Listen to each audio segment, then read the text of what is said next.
Welcome. In this video, I will show you how to change lock screen shortcuts on Nothing Phone 3a Lite smartphone. First, let's access the lock screen of our smartphone. Then hold your finger on the lock screen, select Customize Lock Screen once this option appears on your screen.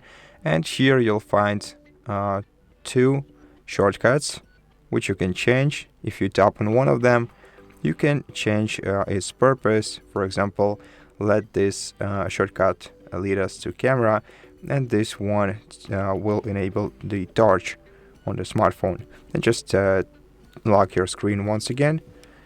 And now let's try to use one of these shortcuts. And as you can see, the camera was successfully opened. Now let's try to use torch.